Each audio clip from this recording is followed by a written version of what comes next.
내용을 나가다가 다 나가지 못하고 이제 한 3분의 2쯤에서 지난 시간까지 마쳤습니다.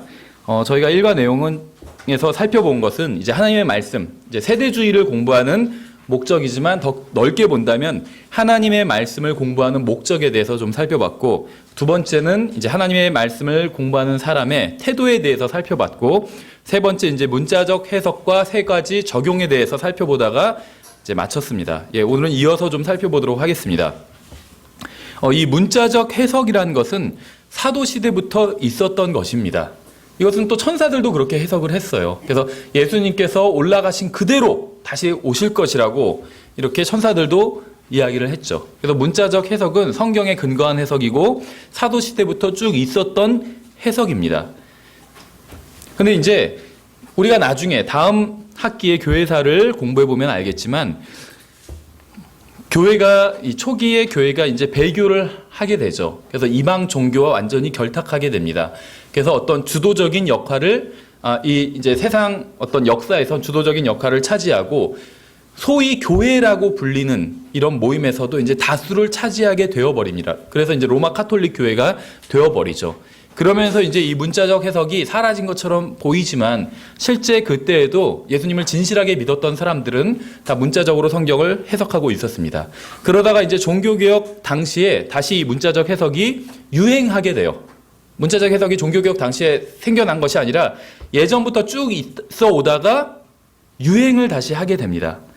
이 세대주의는 기본적으로 문자적 해석에 기초하고 있어요. 그래서 우리는 지금 세대주의라는 이제 하나님의 어떤 경륜에 대해서, 역사를 다루심에 대해서 공부하게 되겠지만, 기본적으로는 성경 해석 방법에 대해서도 이제 같이 다루게 됩니다. 그래서 세대주의는 이 문자적 해석과 아주 밀접한 관계가 있다고 보시면 됩니다. 근데 이 문자적 해석의 이제 반대편에 선 것이 바로 은유적 해석, 다른 말로 하면 영적 해석이라고 볼 수가 있습니다. 이 영적 해석, 은유적 해석은 이제 오리겐으로부터 출발한다고 볼 수가 있어요. 그래서 이 로마 카톨릭 교회가 이 오리겐으로부터 이 영적 해석을 도입했다고 볼 수가 있습니다. 오리겐 때는 로마 카톨릭 교회가 존재하지 않았죠. 그래서 오리겐이라는 사람이 이제 이 영적 해석, 은유적 해석을 이제 체계화시키고, 이것을 이제 로마 카톨릭이 도입하고, 그다음에 어거스틴이나 이런 제롬이나 이런 다른 로마 카톨릭 어떤 초기 교부들, 신학자들이 이제 이것들을 좀 더 체계화시킨다고 볼 수가 있습니다.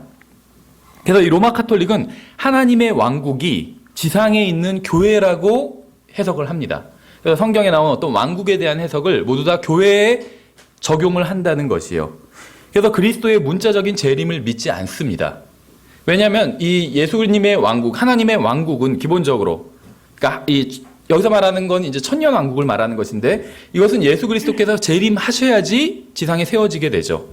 근데 이것을 예수 그리스도께서 재림하셔야지 지상에 왕국이 세워지게 되는데, 지상에 있는 교회가 왕국이다 이렇게 이해를 하기 때문에 예수 그리스도의 문자적인 재림을 믿지 않을 수밖에 없는 것이죠. 그래서 현재 왕국이 도래해 있는 것으로 이해를 합니다. 로마 카톨릭은. 전형적인 무천년주의적 관점이라고 볼 수가 있겠죠. 그래서 이 개신교도 기본적으로 로마 카톨릭으로부터 종교개혁을 해서 나오긴 했지만 100% 다 종교개혁을 이룬 것은 아니었어요. 그래서 이 종교개혁을 우리가 성경적으로 평가를 한다면 절반의 성공이라고 볼 수가 있어요. 다른 말로 하면 절반의 실패겠죠. 그래서 유아 세례라든지 이런 것은 성경에 없는 것인데도 불구하고 이제 로마 카톨릭에 속해 있던 개신교가 나오면서부터 온전히 다 버리지 못한 잘못된 카톨릭식의 교리라고 보시면 돼요. 그런데 이제 유아 세례나 어떤 교회 국가나 이런 것만 버리지 못한 것이 아니라, 이제 그것과 관련돼서 이제 어떤 신학 체계, 성경을 해석하는 체계 자체도 이제 많은 것을 로마 카톨릭에서 하던 것들을 그대로 답습하게 됩니다.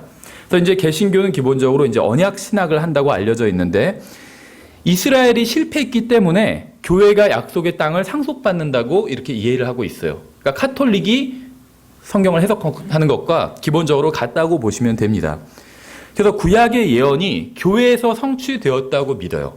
그러니까 유아 세례의 근거가 이제 나름대로 유아 세례의 근거를 구약 성경에서 찾는 것이죠. 피 뿌리는 것, 이런 것들, 다음에 할례, 8일 만에 할례하는 것들, 이런 것들을 가지고 이제 유아 세례로 적용하고 있는 것이요. 우리가 나중에 살펴보겠지만 이런 것은 비성경적인 적용이고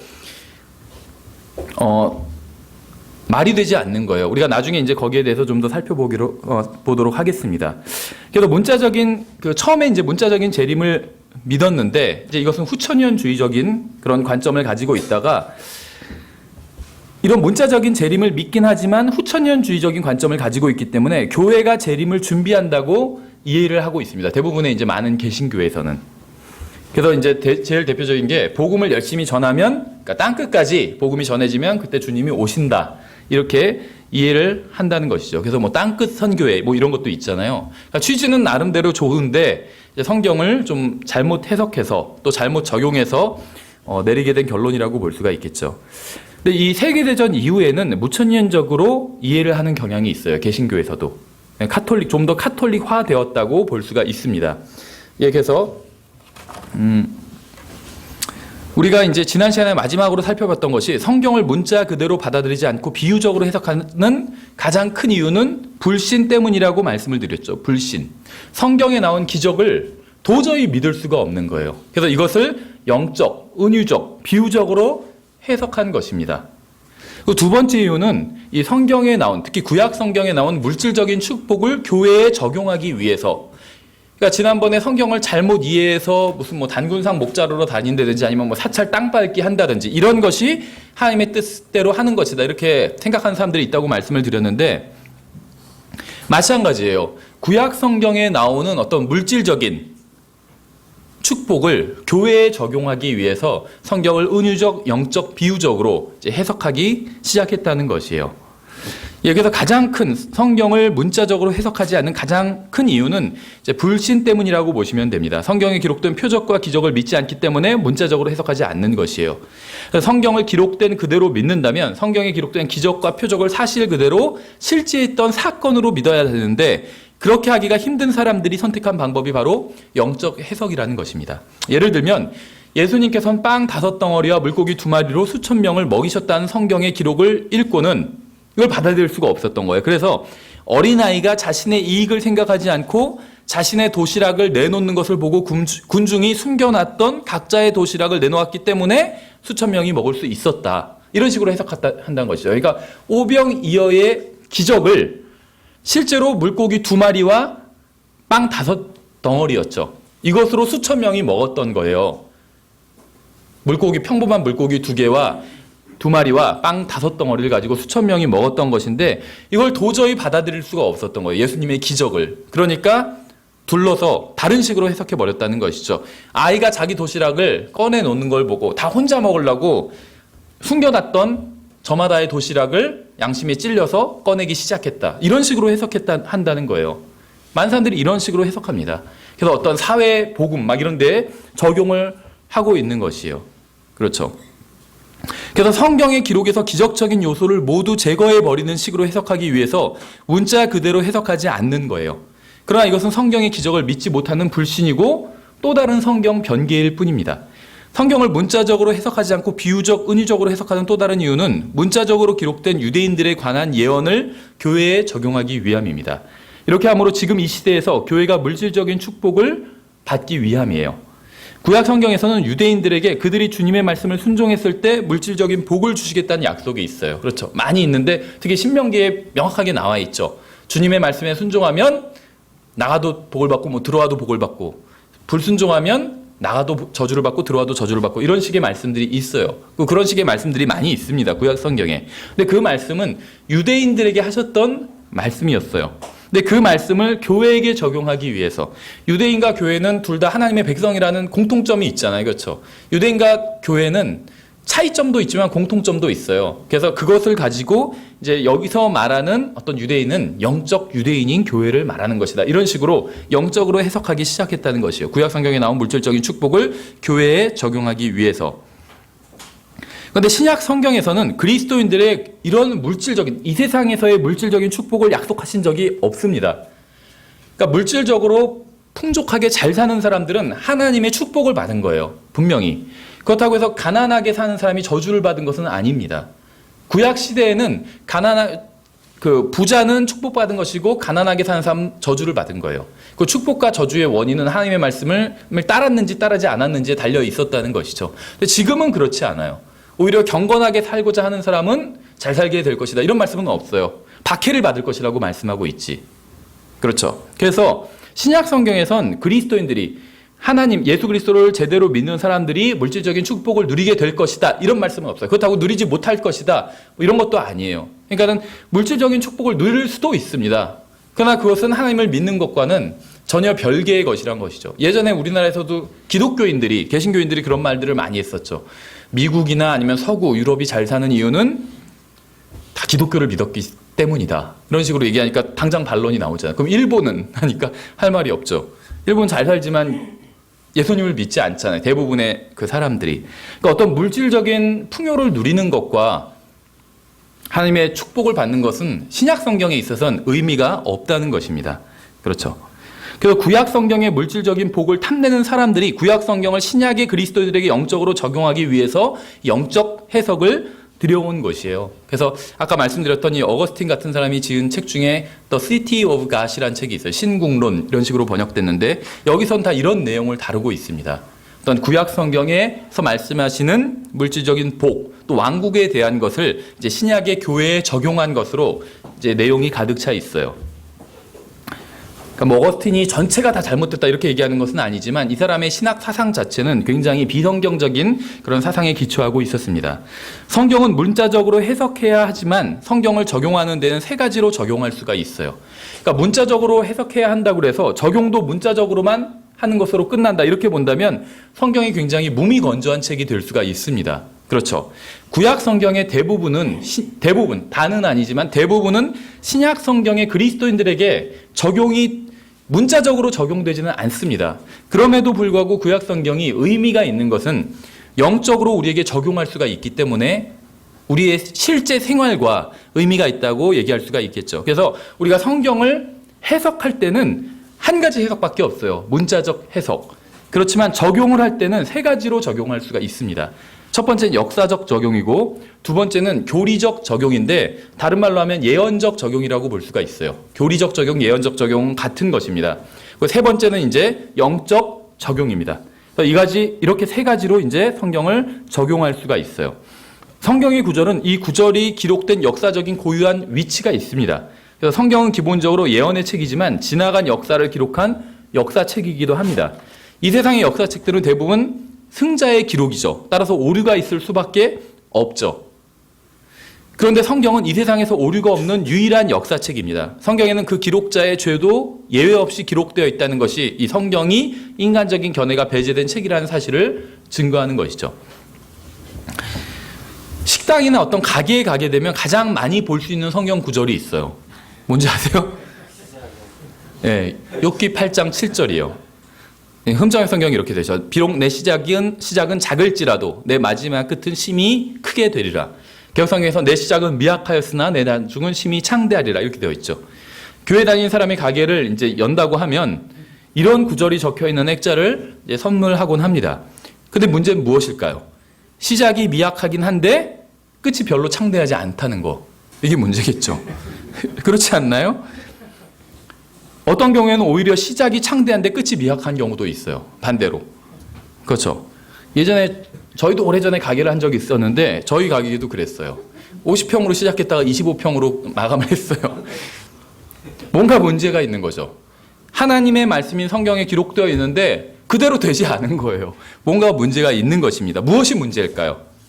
하나님의 말씀인 성경에는 문제가 전혀 없어요. 그렇죠. 문제는 저에게 있었던 것이지 성경에 문제가 있었던 것은 아니라는 것입니다. 문제는 저희에게 해당하는 구절이 아닌데 저에게 적용하려고 하는 데 있다는 거예요. 가게를 개업하면 이런 구절보다 그 가게에 들어오는 사람들에게 해당되는 구절을 걸어두는 게 나아요. 지금 욥기 8장 7절은 가게 주인이나 가게에 들어오는 누구에게도 해당되지 않는 구절이에요. 이것은 여러분 나중에 이걸 문맥을 보시면은 알 수가 있어요. 그러니까 이왕이면 가게에 하나님의 말씀을 걸어두겠다. 이건 전 좋은 생각이라고 생각을 합니다. 그렇죠. 하나님의 말씀을 알리려고 하는 것이니까. 근데 아무한테도 해당되지 않는 구절을 걸어놓는 것보단 모든 사람들에게 해당되는 구절을 걸어놓는 게 훨씬 좋겠죠. 뭐가 있을까요? 구원받았든 구원받지 않았든 모든 사람에게 해당되는 구절. 대표적인 게 히브리서 9장 27절이에요. 그렇죠? 한 번 죽는 것은 사람들에게 정해진 것이요 그 뒤에는 심판이 있나니. 가결하시려면 차라리 이런 구절을 걸어두세요. 그럼 물어보겠죠. 저거 뭐냐고. 그러면 설명해 줄 수 있잖아요. 그러면서 복음 전할 수 있겠죠. 언젠가 우리가 모두 하나님의 심판대 앞에 서게 된다. 그렇죠? 반대로 그리스도인들한테도 도전을 줄 수 있어요. 우리는 이 세상이 다라고 믿고 사는 사람들이 아니잖아요. 그렇죠? 이 세상은 잠깐 있다가 사라져버리는, 기억 성경에는 안개라고 했는데 우리 성경이 지금 수증기라고 되어 있죠. 수증기, 안개, 수증기 이런 건 금방 없어져 버려요. 그렇죠? 우리 인생이 그렇다고 말씀하고 있어요. 죽음 이후에 진짜 삶이 시작되는 거예요. 영원한 생명이. 그렇죠? 히브리서 9장 27절은 그리스도인들에게 해당되고 구원받은 사람들에게도 해당되고 구원받지 않은 사람들에게도 해당되는 말씀이에요. 그러니까 이런 거 걸어놓는 게 훨씬 더 나아요. 아니면 죄의 삭은 사망이니 이런 거 걸어놓던지. 로마서 6장 23절. 이 구약 성경의 어떤 구절들은 신약의 그리스도인들에게 해당되지 않는 경우가 굉장히 많이 있습니다. 성경의 구절은 역사적으로 고유한 위치가 있어요. 제가 처음에 예로 들었던 이 욥기 8장 7절은 수아 사람 빌닷이 욥에게 하는 말입니다. 욥기에 나오는 욥의 친구들의 말은 맞을 수도 있고 틀릴 수도 있어요. 다 맞는 것은 아니에요. 근데 대부분은 맞아요. 그럼 이제 뭐가 문제였냐면 욥의 친구들이 한 말은 다 맞는 말이긴 한데 욥에게 해당하지 않는 말들을 한 것들도 있었어요. 우리가 나중에 예를 들면 이란에 대해서 살펴볼 때 공부할 주제인데, 예를 들면 어떤 사람이 병에 걸렸다면 그 원인은 성경적으로 여러 가지 원인이 있습니다. 그렇죠? 하나님의 하나님께 불순종했기 때문에 또 죄를 지었기 때문에 병에 걸릴 수도 있어요. 이건 구약이나 신약이나 다 마찬가지예요. 구약 성경에선 당연히 죄를 지면 병에 걸리게 되죠. 하나님의 말씀을 의심하면 병에 걸리게 되기도 하고. 근데 신약에서도 마찬가지예요. 죄를 지었기 때문에 어떤 사람들은 잠들어 있느니라 이렇게 표현하고 있잖아요. 그렇죠? 심지어 병에 걸릴 뿐만 아니라 죽게까지 된다고 해요. 그리스도인들도 마찬가지라는 거죠. 그렇죠? 그래서 그런 경우도 있고, 아니면 하나님께서 그 사람 안에 어떤 가시를 둠으로 인해서 그 사람이 더 영적으로 깨어있게 하기 위해서 어떤 병에 걸린 채로 두실 수도 있어요. 그렇죠? 병에 걸린다고 다 바로 죽는 건 아니에요. 어떤 병은 죽을 때까지 계속 약을 먹으면 괜찮은 병도 있어요. 근데 계속 연약한 상태로 있어야 된다는 거죠. 그렇죠? 사도 바울 같은 경우에 그랬잖아요. 사도 바울이 죄를 지어서 하나님께서 그 몸 안에 가시를 준 것은 아니었어요. 그 가시가 정확히는 뭔지는 모르지만 아마도 눈과 관련된 질환이었을 것이다 이렇게 추측을 하는데, 어쨌든지 간에 사도 바울이 그런 육체적인 어떤 질병을 달고 살았던 이유가 죄를 지었기 때문에 그랬다는 것은 아니었다는 거죠. 겸손하게 하기 위해서, 그 사람이 더 주님을 제대로 겸손한 마음으로 제대로 섬기게 하기 위해서 그런 육체의 가시를 주님께서 허락해 주셨다는 것이죠. 그 외에도 여러 가지가 있어요. 원인들이. 그리스도인이 병에 걸리는 이유가 여러 가지가 있다는 것입니다. 그런데 성경에 나온다고 해서 성경에 분명히 죄를 지은 그리스도인들은 하나님께서 육체에 그 병을 주신다. 이건 분명히 사실이지만 병에 걸린 모든 사람에게 이걸 적용해서는 안 되겠죠. 그 사람은 또 다른 경우일 수도 있다는 거예요. 그래서 자기가 병에 걸렸을 땐 그 순서대로 적용을 해보면 돼요. 내가 혹시 죄를 지은 것은 없는지 여기서부터 시작하면 되는데, 다른 사람이 병에 걸렸을 땐 반대로 해야 돼요. 죄 지은 거 없는지 여기서부터 판단하면 안 되고, 저 사람을 하나님께서 겸손하게 하기 위해서 그렇게 하시는 것인지 여기서부터 판단을 해봐야 된다는 거죠. 어쨌든지 간에 똑같은 그 상황에 대해서 여러 가지 원인이 있을 수 있다는 것입니다. 그래서 이 욥의 친구들이 한 말은 신학적으로는 대부분 다 옳은 말이었어요. 다만 욥에게 적용되지 않는 경우였다는 것이죠.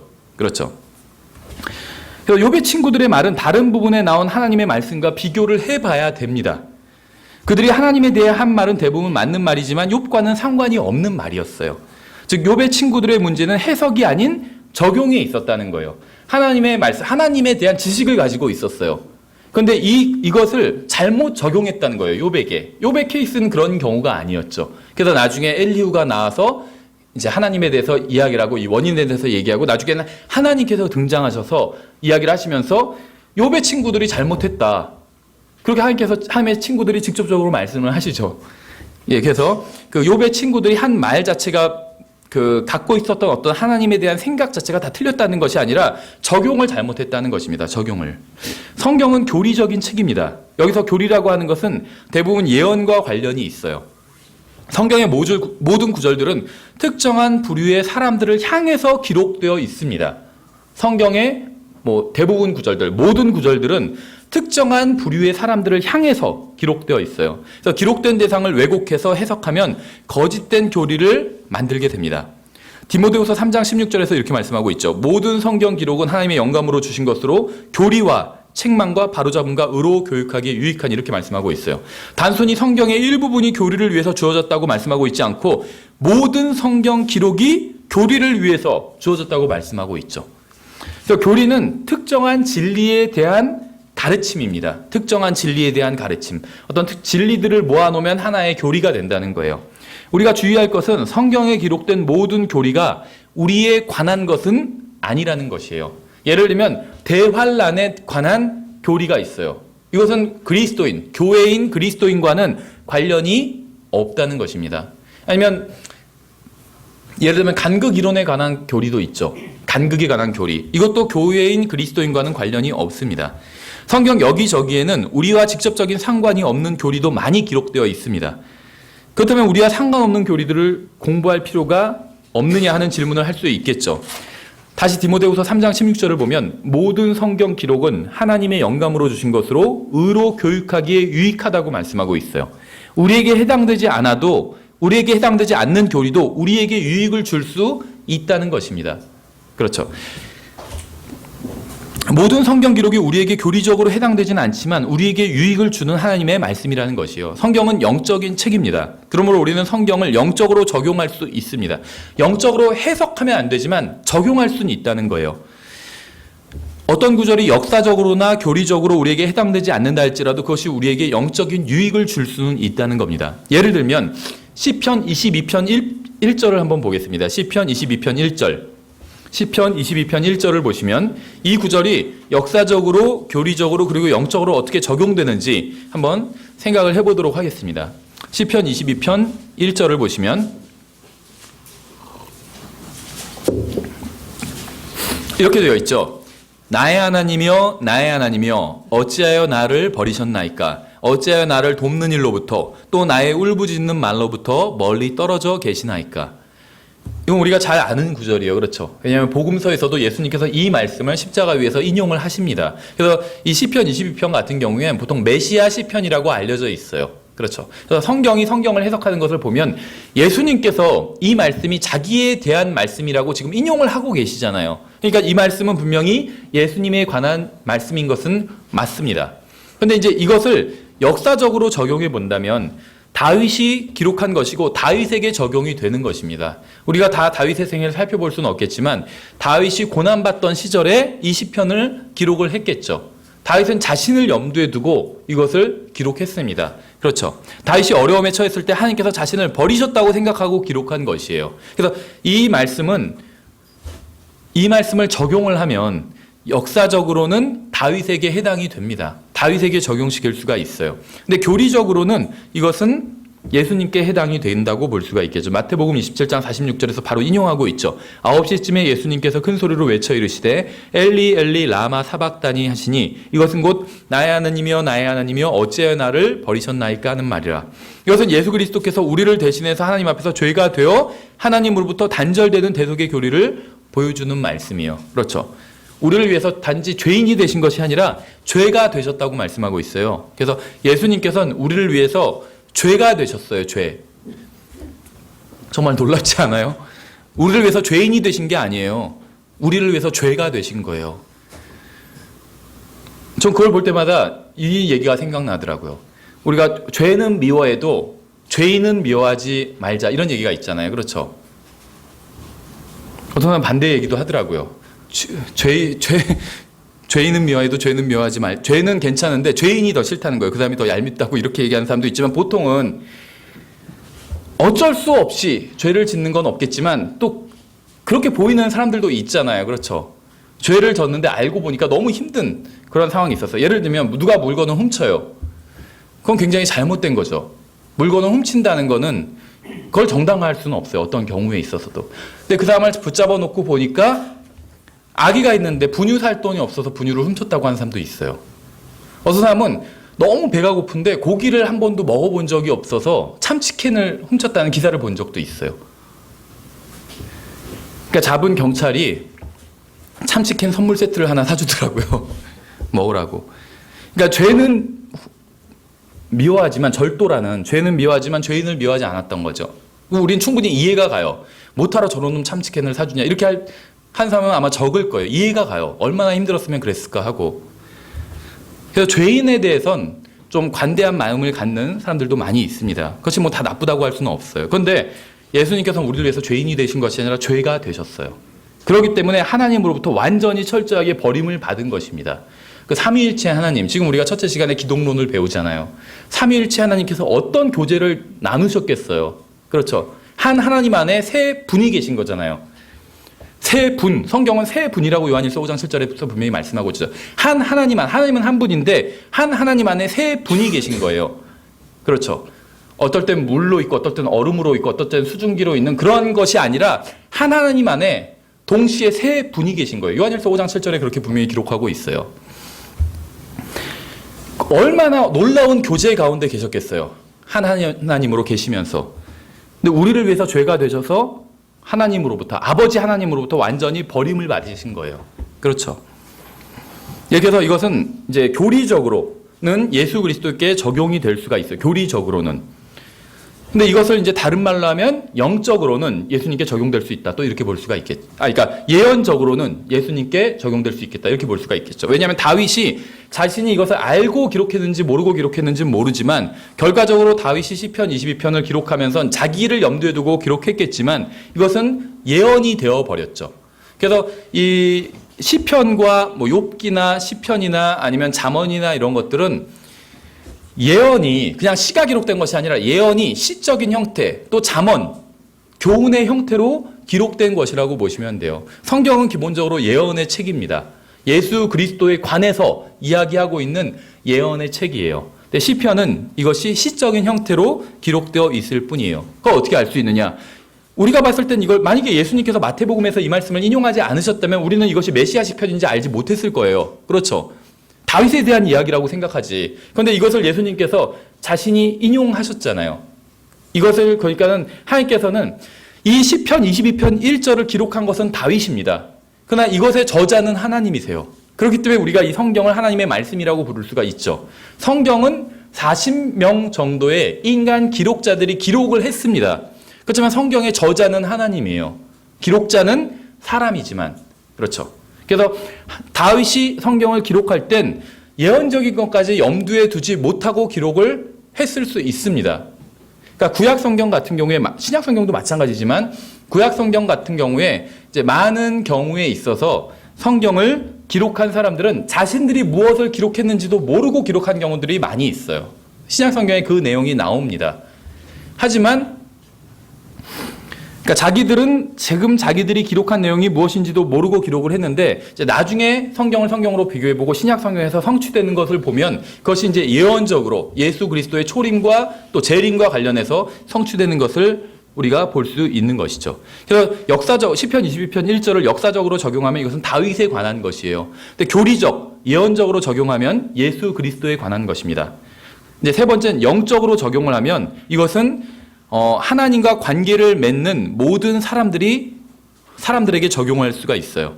신앙생활을 하다 보면 영적으로 너무 어려운 시련이 닥쳐왔을 때 하나님께서 왜 나를 내버려 두시는가 하고 생각하고 하나님을 원망하거나 혹은 하나님께 부르짖을 때가 있어요. 왜 하나님 저를 버리셨습니까 하고. 그렇죠. 그래서 시편에서 막 다윗이 고난받을 때 뭐 베개를 뭐 내 눈물로 다 적시나이다 이런 구절 보면 꼭 내 얘기 같고 왜 그렇다잖아요. 대중가요 작곡가들도 그러니까 작사가들이 언제 가장 작사가 잘 되냐면 자기가 실연을 당했을 때래요. 그럼 막 술술술술 그 작사가 된대요. 그래서 어떤 작사가가 실연을 당하면 막 가수들이 의뢰를 한대요. 곡을 써달라고. 네. 그리고 우리도 막 내가 실연 당해보신 적 있으시죠? 아마 있으실 거예요. 그럴 때는 그 가요들이 막 귀에 쏙쏙 들어오잖아요. 그렇죠. 내 얘기 같고. 마찬가지예요. 시편에서 막 고난받는 이 다윗이, 고난받는 하나님의 사람이 막 고난받는 장면을 보면 다 내 얘기 같을 때가 있고, 그렇죠. 막 욥이 고난받는 걸 보고도 자기 얘기 같을 때가 있고, 사실은 경우가 다른데, 욥은 어떻게 보면 까닭 없이 고난을 당했는데, 우리는 생각하면 까닭 없이 당한 건 아니잖아요. 우리가 이상한 짓을 해서 대부분 고난받는 경우가 많은데, 그럼에도 불구하고 자기에게 욥기를 적용하는 게 그럼 잘못된 거냐? 잘못된 게 아니에요. 이 하나님의 말씀을 통해서 위로를 받고 다시 하나님께로 돌아오고 교훈으로 삼는다면 제대로 적용을 한 겁니다. 성경의 구약 성경의 기록 목적이 바로 그것을 위해서 기록되었다 이렇게 말씀하고 있잖아요. 물론 첫 번째는 교리지만 구약 성경의 기록 목적 중에는 디모데후서 3장 16절에서 모든 성경이라고 말할 때 이 모든 성경은 일차적으로 구약 성경을 말하는 거예요. 아직 신약 성경 다 기록되지도 않았어요. 그래서 여기서 말하는 성경은 1차적으로는 구약 성경을 말하는 건데 이 구약 성경의 기록 목적이 교리고 쭉쭉쭉 시작하다가 나중에는 의로 교육하기 위함이다 이렇게 말씀하고 있는 거잖아요. 그렇죠. 여기서 성경을 역사적, 교리적, 영적 적용할 수가 있는데 시편 22편 같은 경우에 역사적으로는 다윗에게 적용하고 교리적으로는 예언적으로는 예수 그리스도께 적용하고 영적으로는 그리스도인들에게 적용을 해도 된다는 것입니다. 그러면 성경 전체를 우리에게 적용할 수도 있어요. 근데 우리에게 해석할 수는 없다는 거예요. 무슨 말이냐면 성경에 기록된 이 말씀대로 아까 말한 것처럼 욥기 8장 7절을 우리에게 해석할 수는 없어요. 그래서 시작은 미약했지만 반드시 끝에는 창대하게 될 거다. 크게 될 거다. 이렇게 믿으면 안 돼요. 그렇게 안 될 수도 있기 때문에. 그런데 그거를 영적으로 적용하는 건 괜찮아요. 내가 지금은 영적으로 갓난아기지만 하나님의 말씀으로 계속 양육받으면 나중에는 비록 이 세상에선 가난하게 살지라도 하나님 앞에서는 영적으로 성장한 그런 사람이 될 것이다. 영적으로 풍요로운 사람이 될 것이다. 이렇게 적용하는 건 전혀 문제가 없어요. 근데 그런 적용은 별로 그렇게 하고 싶지는 않죠. 물질적으로 풍요롭기를 원하지 영적으로 난 풍요하기를 원할 것이다. 이런 걸 구하는 사람은 저는 거의 보지 못했어요. 저 자신을 포함해서. 생각해 보세요. 물질적인 부와 영적인 부 중에 여러분 어떤 걸 원하세요? 물질적인 부와 영적인 부. 좀 더 쉽게 예를 들게요. 물질적으로 10억이 있고 영적으로 10억 가치의 어떤 영적인 축복 있으면 어떤 걸 선택하시겠어요? 곤란하지는 하지 마세요. 그러게요. 저 같아도 10억을 선택할 것 같아요. 대부분 다 그렇게 선택해요. 그렇죠. 근데 신약의 그리스도인들에게는 어떤 물질적인 부를 약속해 주신 적이 없다는 겁니다. 하지만 영적으로 적용하는 건 괜찮아요. 영적으로 나는 작았지만 나중에는 정말 크게 주님의 말씀대로 잘 자라나면 정말 그리스도의 장성한 분량에까지 성장할 수 있게 될 것이다. 이런 식으로 적용하는 것은 전혀 문제가 없다는 거죠. 그래서 요약하면 성경은 문자적으로 해석해야 됩니다. 다만 성경의 적용은 역사적, 영적, 교리적 이렇게 세 가지로 적용할 수 있다는 겁니다. 이렇게 세 가지로 성경을 적용하기 위해서도 성경은 문자적으로 해석해야 돼요. 다른 예를 들면 요한계시록 2장과 3장에 나오는 교회들에 대한 적용도 세 가지로 할 수가 있어요. 역사적으로는 1세기경에 소아시아 지역에 있던 교회들에게 적용이 되죠. 1세기경에 소아시아 지역에 있던 교회들에게 적용되고 영적으로는 교회사 2000년 기간으로 적용될 수가 있습니다. 교회사 2000년. 그래서 에베소 교회, 첫 번째 나온 교회는 초대 교회와 관련해서 우리가 적용할 수가 있겠죠. 그 마지막 교회, 라오디게아 교회는 지금 20세기의 교회들의 모습을 잘 보여주고 있죠. 우리가 나중에 교회사 공부할 때 다음 학기에 자세히 공부하게 될 겁니다. 근데 보면 라오디게아 교회는 자기들은 부자라고 얘기하고 있죠. 지금 20세기의 교회처럼 교회가 부자였던 적은 없었어요. 그 로마 카톨릭 교회든 개신교든 심지어는 킹제임스 성경을 믿는 교회든 다 마찬가지예요. 모든 교회가 다 부유합니다. 그렇죠. 근데 영적으로는 가난해요. 모든 교회가. 그렇죠. 그래서 이 계시록 2장과 3장에 나오는 7교회는 역사적으로는 1세기경에 있는 교회들에게 적용할 수가 있고 영적으로는 교회사 기간 전체 적용할 수가 있습니다. 그 이제 약간 좀 우리가 생각해 봐야 될 문제인데 교리적으로는 아마 환란 시대에 적용할 수 있지 않을까 이렇게 이제 제안을 하는 분들도 있습니다. 그래서 성경은 역사적, 영적, 교리적 세 가지로 적용할 수는 있지만 이러한 적용도 문자적 해석에 근거한 것이어야만 합니다. 마지막으로 이제 한 가지만 언급하고 이 일과 내용은 마치도록 하겠습니다. 이것은 이제 직역 성경에 대한 것입니다. 성경을 문자적으로 해석하기 위해서는 문자적으로 정확하게 직역된 성경이 있어야만 합니다. 아무리 성경을 문자적으로 해석하려고 한다 할지라도 해석의 본문이 되는 성경이 의역된 성경이라면 아무리 문자적으로 해석한다 할지라도 소용이 없게 돼요.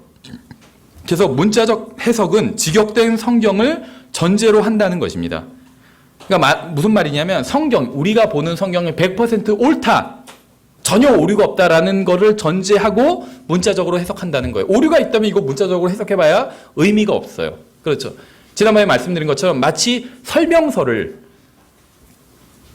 저희 집에서 사용하고 있는 선풍기가 조립하는 선풍기예요. 그래서 설명서를 보면 아주 간단해요. 설명서 한 장으로 되어 있고 그림으로 다 되어 있어요. 그럼 전 그 그림을 또 그림과 간단한 말로 이루어져 있습니다. 뭐를 끼시오, 어디에 끼시오, 어떤 방향으로 끼시오, 이런 식으로 되어 있어요. 그럼 저는 그 설명을 문자적으로 해석해서 조립을 했습니다. 근데 그 설명서에 오류가 있다면 제가 문자적으로 해석한다 할지라도 조립할 수는 없게 되는 것이겠죠. 그러니까 두 가지예요. 설명서에 오류가 있다면 제가 문자적으로 설명서를 해석해도 조립할 수 없게 되는 거예요.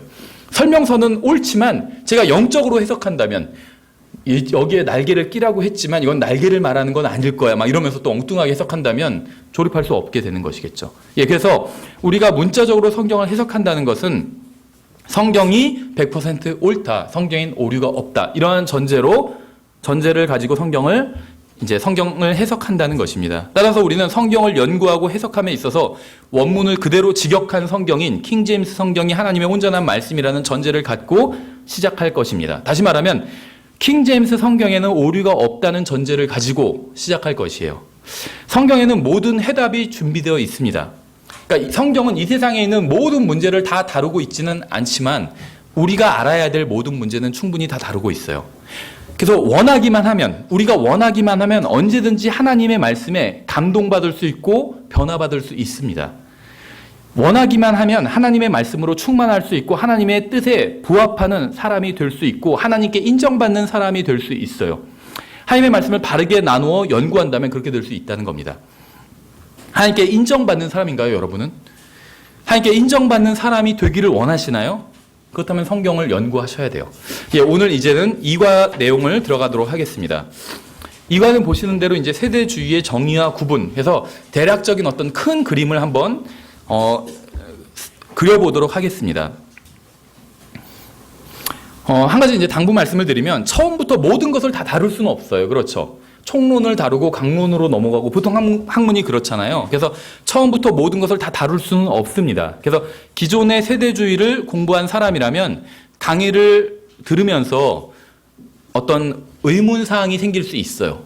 그러니까 기존에 예를 들면 라킨의 어떤 자료들이나 아니면 피터 러크만 목사님의 자료들을 공부한 사람이라면 우리가 지금 공부하는 이 강의를 들으면서 의문사항이 생길 수도 있습니다. 그런데 가능하면 학기 말까지 그 질문을 미루시기 바랍니다. 왜냐하면 많은 질문이 해결될 수 있기 때문에 학기 말에는. 그래서 어떤 분들 막 질문을 하시는데 질문을 하는 것 자체는 좋습니다. 근데 질문을 하시는데 다음 시간에 그걸 딱 대답을 다룰 거를 질문하는 경우들도 많이 봤어요. 그래서 가능하면 학기 말에 한꺼번에 질문을 하시면 될 거라고 생각합니다. 그럼 많은 질문이 스스로 이제 해소가 될 것이라고 생각을 합니다. 왜 제가 이런 말씀을 드리냐 하면 이제 세대주의에 대해서 전혀 공부해보지 않은 분들은 상관이 없어요. 근데 그 라킨이나 제가 말씀드린 대로 러크만 형제님의 책들을 공부한 사람들은 저희가 지금 공부하는 내용이 좀 다르다, 뭔가가, 이렇게 생각하실 수가 있습니다. 그래서 의문사항이 떠오를 수가 있어요. 그래서 그 질문을 좀 뒤로 미뤄달라는 것입니다. 저희가 이제 살펴볼 이 세대주의에 대한 것은 좀 기본적인 것들이라고 보시면 돼요. 그래서 어떤 뭐 심오한 것이나 이런 것들을 다루지는 않습니다. 사실은 이 세대주의가 뭐 모든 학문 분야가 다 그렇겠지만 좀 어려운 부분들이 있습니다. 그래서 저희가 그런 부분들까지 다 커버하는 것은 이제 아니라고 말씀을 드리고 싶습니다. 왜 이런 말씀을 드리냐면 이제 어려운 부분을 다루는 책들도 있는데 보면 무슨 얘기를 하는지를 모르겠어요. 예, 그래서 예전에는 저도 어떤 책 교과서를 어떤 분야가 됐든 교과서를 보면서 공부를 할 때 이거 무슨 얘기를 하는지 모르겠다 이런 생각을 했던 적이 있는데 그래서 내가 이해력이 좀 딸린가 보다 이런 생각을 했던 적이 있는데 나중에는 꼭 그렇지만은 않다는 것을 알게 되었어요. 무슨 얘기냐면 그 머피의 법칙이라고 아세요? 머피의 법칙? 어떤 목사님은 머피의 법칙처럼 정말 좋은 그런 책이 없다 이렇게 얘기를 하면서 성경의 부록을 넣는다면 이 머피의 법칙을 넣으면 될 거라고 생각한다. 이렇게 주장하시는 분이 있어요. 그래서 자기 그 관주 성경을 자기가 만든 관주 성경이 있는데 거기에 부록으로 머피의 법칙을 정말 넣었어요. 다른 부록과 함께. 근데 머피의 법칙은 일은 안 되는 쪽으로 되어 간다. 이걸 이제 기본 전제로 하고 있습니다. 머피의 법칙은 굉장히 뭐 한 가지만 있는 것이 아니라 많이 있어요. 갈라지는 또 여러 가지 그런 또 법칙들이 있고. 그런데 그 일은 안 되는 쪽으로 되어 간다. 그러니까는 이 성경이 기본적으로 가르치는 것과 어느 정도 일치합니다. 이 세상에선 어떤 진화론적 사고 방식으로 보면 점점 더 좋아진다고 보고 있죠. 근데 성경적으로 본다면 점점 더 좋아지지 않아요. 어떤 것이 더 빨라지고 편리해질 수는 있어도 그것이 좋아지는 것은 아니라는 것이죠. 예수 그리스도께서 오실 때까지는 절대 이 세상이 정말 완전히 좋아질 수는 없다는 거예요. 오히려 더 타락해 가고 있다고 성경은 말씀하고 있어요. 그렇죠. 그래서 마지막 때 예수님께서 오시기 직전에 대해서 설명하면서 더 사람들은 사악해진다고 말씀하고 있죠. 그럼 아무리 무엇이 더 편리해진다 할지라도 더 사악해진다면 그거는 좋아지는 것이라고 볼 수는 없겠죠. 예를 들면 평범한 집에서 사는데 내가 사랑하는 사람들과 살아요. 이것과 호텔 같은 궁궐 같은 집에서 사는데 살인자들과 함께 살고 있어요. 그건 더 좋아진 것은 아니에요. 그렇죠. 더 편리한 생활을 할 수 있을지 몰라도 불안한 마음을 갖고 살게 되잖아요. 네, 그래서 머피의 법칙은 기본적으로 이제 일은 안 되는 쪽으로 되어간다 이런 걸 가르치고 있는데 그 머피의 법칙 중에 이제 세부 법칙 중에 어떤 얘기가 있냐면 이해시키지 못하면 혼란시켜라 이런 말이 있어요. 그래서 이제 많은 강사들이 이걸 이용합니다. 막 강의를 듣는데 무슨 말인지 모르겠어요. 그거는 대부분 그 강사도 이해하지 못한 거예요. 그래서 이해를 시키지 못하니까 혼란시키고 있는 거예요. 그러면 듣는 사람은 아, 강사는 알고 있고 정말 많이 알고 있는 사람이고 제대로 강의를 하지만 내가 이해력이 딸려서 이해하지 못하나 보다 이렇게 생각하는데 사실은 강사도 이해하지 못하는 거예요. 그래서 제가 이런 말씀을 드리는 거는 제가 이해한 것만을 여러분에게 얘기를 드리겠다는 겁니다. 그럼 어려운 건 저도 이해하지 못하고 있죠. 그래서 그런 건 저희가 여기서는 다루지 않는다는 거예요. 근데 이 신학원 공부가 다 그렇다고 보시면 됩니다.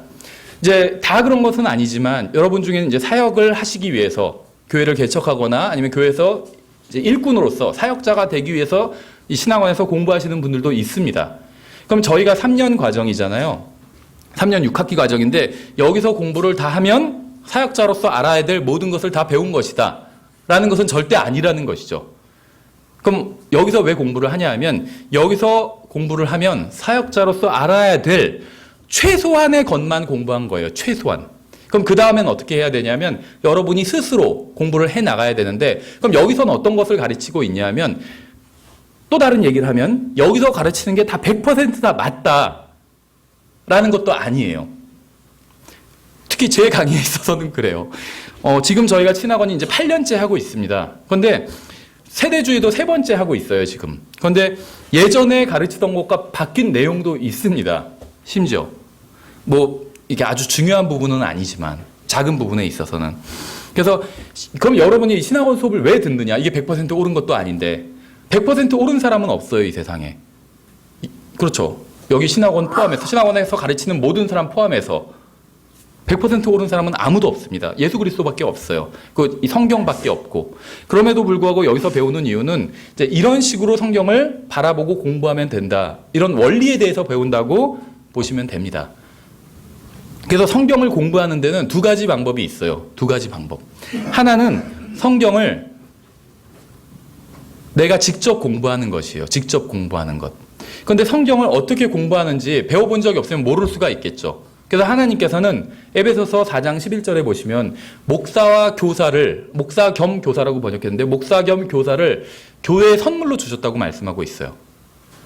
목사, 교사는 같은 사람을 말하는 겁니다. 왜 그러냐면 교사는 가르치는 사람이죠. 목사도 가르치는 사람이에요.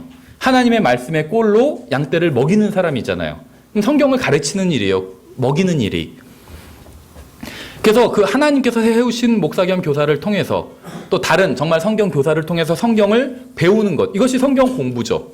그래서 지금 우리가 신학원에서 모여서 이렇게 하는 것이 성경 공부를 하는 것입니다. 또 주일에 우리가 목사를 통해서 설교자를 통해서 설교를 듣고 성경을 배우잖아요. 그것이 성경 공부예요.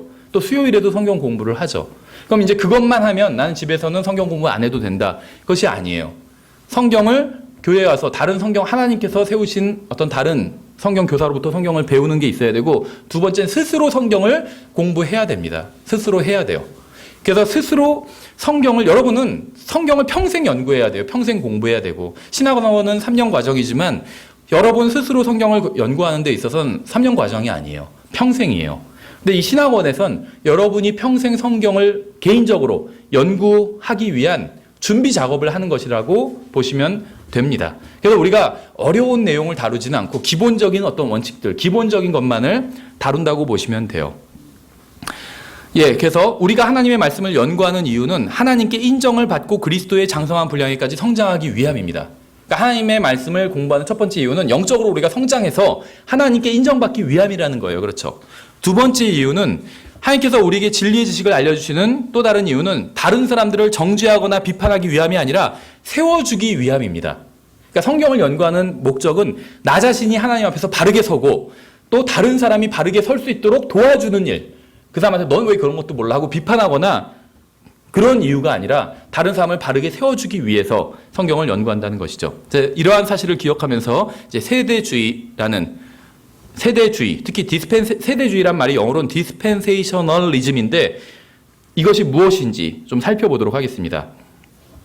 여기서는 이제 dispensationalism인데 이 dispensation이란 말 자체에 대해서 좀 살펴보려고 합니다. 이제 세대주의란 무엇인가를 보시면 세대주의에 대한 오류는 용어에 대한 오해에서부터 이제 시작됩니다. 많은 세대주의자들이 세대를 시대로 해석해요. 그래서 세대주의 하면 시대를 나누는 그러한 분야의 어떤 신학 체계다 이렇게 생각한다는 것이죠. 그래서 세대주의를 각 시대마다 하나님께서 사람들을 다루시는 방법이라고 생각을 합니다.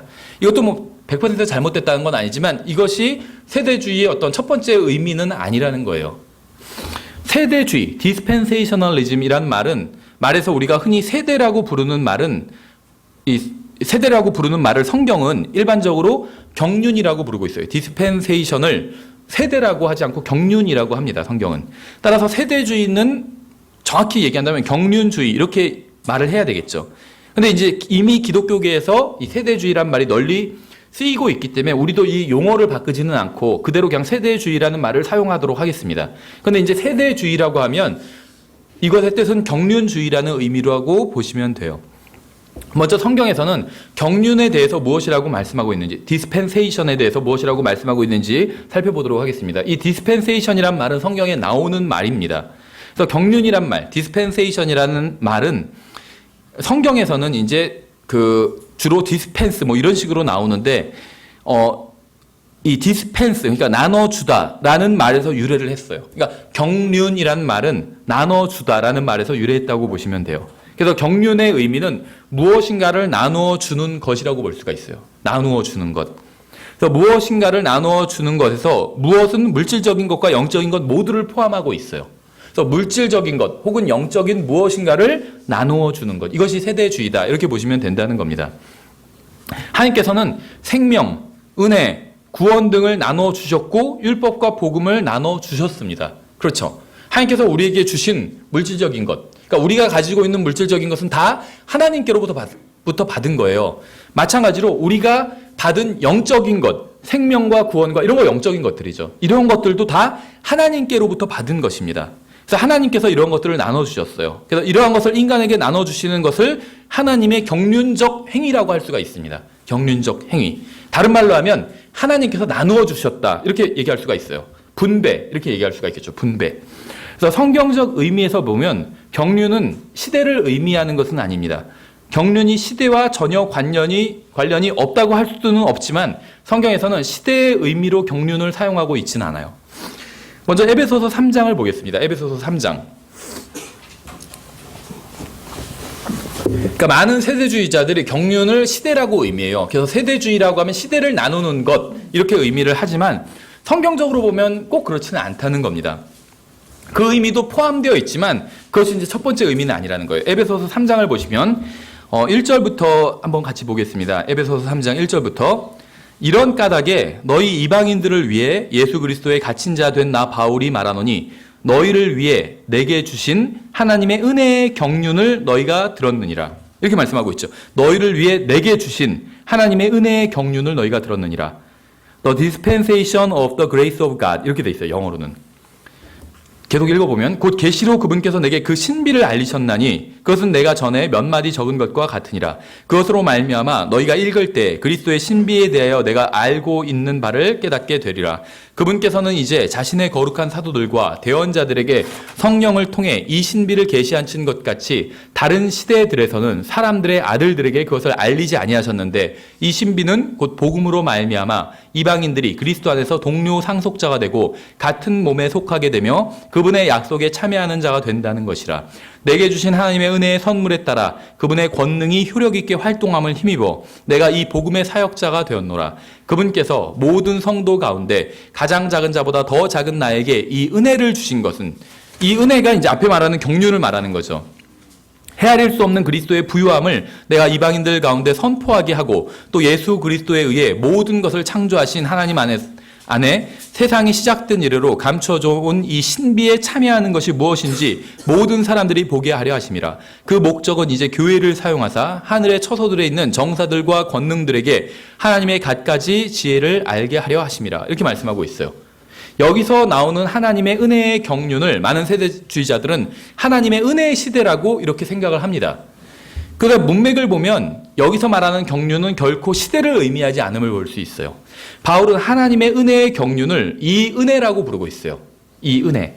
본문에 의하면 경륜은 시대가 아니라 바울이 이방인들에게 진리를 가르치도록 하는 것임을 알 수 있어요. 특히 복음과 관련된, 그러니까 교회, 복음과 관련된 진리라는 것을 알 수 있다는 것이죠. 바울이 받은 것이 경륜이나 어떤 시대가 될 수는 없다는 것이죠. 고린도전서 9장도 한번 보겠습니다. 고린도전서 9장. 여기서는 이제 디스펜세이션을 아예 분배라고 번역을 했어요. 분배. 그러니까 이 디스펜세이션이란 말이 우리 성경에서는 경륜이라고도 번역이 되었는데 분배라고도 번역이 됐어요. 그러니까 이게 같은 뜻입니다. 경륜이라고 하면 약간 좀 어렵게 생각할 수가 있는데 분배라고 보시면 돼요. 분배. 특히 분배 사역 이렇게 보시면 돼요. 고린도전서 9장 16절을 보면 내가 이 복음을 선포할지라도 자랑할 것이 없나니 이는 필연적으로 내가 해야 하기 때문이라. 만일 내가 복음을 선포하지 아니하면 참으로 내게 화가 있으리로다. 내가 자원하여 이 일을 하면 보상을 얻으려니와 내 뜻에 반하여야 한다 할지라도 복음의 분배 사역, dispensation of the gospel 이렇게 돼 있어요. 복음의 분배 사역을 내가 맡았노라. 그런즉 나의 보상이 무엇이냐? 진실로 내가 복음을 선포할 때 그리스도의 복음을 값없이 선포하고 이로써 복음 안에 있는 나의 권리를 남용하지 아니하는 것, 그것이로다. 우리말 성경에선 이 dispensation이 분배로 번역이 되었어요. 분배 사역. 문맥을 보면 이 dispensation이 어떤 세대나 시대가 아님을 분명히 알 수 있습니다. 바울에게 맡겨진 것은 복음을 나눠주는 것이지 시대가 아니기 때문에. 본문을 통해 알 수 있는 또 다른 점은 경륜이라는 것이 어떤 교리를 말하는 것이 아니라는 것입니다. 경륜은 교리나 교리 체계가 아니라 나누어 주는 것. 다시 말하면 선포하는 것과 관련이 있어요. 복음을 나눠주는 것은 다시 말하면 복음을 선포하는 것이죠. 복음을 전하는 것이에요. 프리치라는 말이 우리 성경에선 선포라고 번역이 되었어요. 이것이 전하는 것입니다. 그렇죠. preach the word 하면 너는 말씀을 선포하라. 말씀을 전하라는 의미죠. 그래서 경륜은 교리 체계가 아니라 나누어 주는 것, 선포하는 것을 의미를 합니다. 바울에게 맡겨진 것은 복음을 선포하는 책임이지 복음에 대한 특별한 교리가 아니기 때문에. 골로새서 1장도 보겠습니다. 여기서도 dispensation이란 말이 나와요. 골로새서 1장 23절부터 골로새서 1장 23절부터 보시면 골로새서 1장 23절부터 28절까지 보겠습니다. 만일 너희가 믿음 안에 거하여 터를 다지고 정착해서 너희가 들은 복음의 소망에서 떠나지 아니하면 그리하시리라. 그 복음이 하늘 아래 모든 창조물에게 선포되었으며 나 바울은 그 복음의 사역자가 되었노라. 나는 이제 너희를 위해 고난당하는 것을 기뻐하고 그리스도의 고난들 뒤에 있는 것을 그분의 몸 곧 교회를 위해 내 육체 안에 채우노라. 내가 교회의 사역자가 된 것은 너희를 위해 내게 주신 하나님의 경륜, the dispensation of God, 하나님의 경륜에 따라 하나님의 말씀을 성취하고자 함이니라. 이것은 곧 여러 시대와 여러 세대로부터 감추어졌으나 이제는 그분의 성도들에게 드러난 신비에 관한 것이라. 하나님께서는 이방인들 가운데서 이 신비의 영광이 얼마나 풍성한가를 자신의 성도들에게 알리려 하시는데 이 신비는 너희 안에 계신 그리스도 곧 영광의 소망이시니라. 우리가 그분을 선포하여 각 사람에게 경고하고 모든 지혜로 각 사람을 가르침은 각 사람을 그리스도 예수님 안에서 완전한 자로 드리고자 함이니라. 이렇게 말씀하고 있죠. 지금 주제랑은 상관없지만 마지막 부분 한번 28절 표현을 보세요. 우리가 그분을 선포하여 프리치죠. 프리치란 말이 이제 일반적으로는 설교를 프리칭이라고 하죠. 근데 이제 이 프리치는 사실은 선포입니다. 성경에서는. 복음을 선포하는 거기에 프리치예요. 그러니까 교회에서 하는 프리칭은 사실 프리칭이 아니에요. 어떤 의미에서는. 그러니까 교회에서는 사실 티칭을 해야 돼요. 성경을 가르치는 것. 그리고 이 프리칭은 이제 나가서 복음을 전하는 것입니다. 근데 그냥 우리가 통상적으로 설교를 프리칭이라고 한다면 여기서 어떻게 설교해야 되는지 힌트를 주고 있어요. 어떻게 해야 되냐면 우리가 그분을 선포하여 설교의 중심엔 예수 그리스도가 있어야 돼요. 예수님이 빠지면 그건 설교가 아니에요. 왜 그런 설교는 할 필요가 없어요. 예수 그리스도가 없는 설교는 할 필요가 없어요. 왜냐하면 목사, 설교자는 예수 그리스도를 선포하도록 부르심을 받은 사람이에요. 우리는 예수 그리스도의 대사예요. 그래서 여러분이 나중에 설교를 하실 때도 교회를 개척하시거나 교회에서 사역을 하시거나 설교문을 써놓고 여기에 예수 그리스도가 있는지 보셔야 돼요. 예수 그리스도가 없으면 아무리 기가 막히게 좋은 설교를 할지라도 그건 폐기시켜버려야 돼요. 그래서 첫 번째, 설교에는 예수 그리스도가 있어야 돼요. 우리가 그분을 선포하여, 근데 이제 어떤 식으로 선포를 하냐면 각 사람에게 경고를 해야 돼요. 모든 지혜로 각 사람을 가르침은 각 사람을 그리스도 예수님 안에서 완전한 자로 드리고자 함이라. 이게 설교의 목적이죠. 근데 설교의 목적은 예수님 안에서 완전한 자로 드리고자 함이라. 그 사람을 예수님 안에서 완전한 사람으로 만드는 것이 설교의 목적이라는 거예요. 근데 그러기 하기 위해서는 두 가지가 필요해요. 하나는 성경을 가르쳐야 돼요. 각 사람을 가르치고 말씀하고 있죠. 또 각 사람에게 경고한대요. 가르침만 있어서도 안 돼요. 아, 오늘 배운 게 너무 많다. 그것만 받고 집에 가서는 안 돼요. 경고를 받아야 돼요. 경고해야 돼요. 근데 경고하는 게 어렵지 않아요. 뭐 저 포함해서 대부분의 그리스도인들이 잘못 살고 있어요. 하나님의 뜻대로 살고 있지 않다는 거예요. 우리가 갖고 있는 시간과 돈과 힘과 생각과 마음을 하나님의 뜻대로 사용하고 있지 않다는 거예요. 생각해 보세요. 여러분이 예를 들면 가장 계산하기 좋은 게 시간과 돈이죠. 여러분이 갖고 있는 시간과 여러분이 갖고 있는 돈을 어떻게 사용했는지 그리스도의 심판석에서 여러분들이 회개 보고를 해야 돼요. 다 자신 있게 하실 수 있으세요? 10원 한 장 나는 다 주님을 위해서 사용했. 그게 무슨 교회에다 갖다 바치라는 게 아니에요. 나한테 기본적으로 필요한 일을, 집세를 내야 될 수도 있고 필요한 일을 해야 될 수 있어요. 근데 주님 앞에서 정당하게 얘기할 수 있다. 나는 내가 쓴 10원 한 장이라도 모든 돈과 내가 사용한 모든 시간을 그렇게 할 수 있으시겠어요? 전 못해요. 솔직히 말씀드리면. 그래서 저에겐 경고해줘야 돼요. 누가. 그렇죠. 여러분도 마찬가지라고 봐요. 여러분에게 하나님의 말씀을 전하는 사람이 또 여러분이 다른 그리스도인들도 마찬가지예요. 경고해야 돼요. 다. 하나님의 말씀으로. 그래서 찔림을 받아야 돼요. 그래서 하나님의 말씀으로 경고를 듣고 그것만 있어서도 안 돼요. 왜냐하면 그럼 성도들은 괜히 목사님 할 얘기 없으니까 괜히 화만 내고 있어 이렇게 생각해요. 경고도 해야 되지만 가르침도 있어야 돼요. 배워가는 게 있어야 돼요. 하나님의 말씀을 통해서. 예. 모르겠어요. 나중에 신학원 과정에서 설교에 대해서 할 기회가 있으면 저희가 보통 6학기째는 약간 얘기를 하거든요. 몇 시간에 걸쳐서. 그때 좀 다시 자세히 보는 걸로 하고 여기서는 이제 우리 주제는 세대주의니까 세대주의에 대한 주제로 다시 넘어와서 하나님께서는 바울에게 시대나 세대를 주신 적이 없습니다. 그렇죠. 따라서 본문에 나온 경륜도 시대나 세대가 아님이 분명합니다. 또한 본문에 나온 경륜은 특정한 시대를 위한 교리도 아니에요. 바울은 자신에게 주신 하나님의 경륜에 따라 하나님의 말씀을 성취하고자 했습니다. 즉 바울이 사용하고 있는 경륜이라는 말의 의미는 나누어주는, 선포하는 임무를 의미해요. 나누어주는 임무, 선포하는 임무. 마지막으로 이제 이 디스펜세이션이라는 말이 나오는 것이 에베소서 1장입니다. 디스펜세이션이라는 말이 나온 성경을 지금 우리가 다 찾아본 거예요. 네 군데를. 이제 마지막으로 에베소서 1장을 보시면 여기서는 이제 때와 관련해서 사용하고 있어요. 그러니까 4번 중에 한 번만 그렇게 사용하고 있는데 대부분의 세대주의자들은 아예 경륜이란 말 자체를 다 때와 관련해서 사용하고 있다는 거죠. 여기서는 지금 때와 관련해서 사용하고 있어요. 에베소서 1장 9절부터 보시면 신이 자신 속에서 작정하신 자신의 크신 기쁨을 따라 자신의 뜻의 신비를 우리에게 알려주셨으니 이것은 충만한 때의 경륜 안에서 The dispensation of the fullness of time 충만한 때의 경륜 안에서 친히 모든 것, 즉 하늘에 있는 것들과 땅에 있는 것들을 그리스도 안에서 곧 그분 안에서 다 함께 하나로 모으려 하심이라. 모든 것을 자신이 뜻하신 계획대로 이루시는 분의 목적에 따라 우리가 예정되어 또한 그분 안에서 상속 유업을 얻었으니 이것은 그리스도를 먼저 신뢰한 우리가 그분의 영광을 찬양하게 하려 함이라. 경륜이 때와 관련해서 사용되고 있죠. 이거는 좀 더 이제 나중에 우리가 살펴보도록 하겠습니다. 그래서 여기서는 기본적으로 이 경륜이라는 것은 dispensation, 경륜이라는 것은 dispense라는 말에서 나왔는데 dispense는 나눠주는 것을 의미합니다. 나눠주는 것. 그래서 많은 세대주의자들이 본문에서 말하는 경륜을 시대로의 의미로 해석하지만 여기서도 사실은 경륜은 세대나 시대가 아니라 나눠주심이라고 봐야 돼요. 이건 이제 좀 나중에 살펴보도록 하겠습니다. 그래서 결론적으로 일단 정리를 하면 세대주의는 분배에 관한 것입니다. 분배.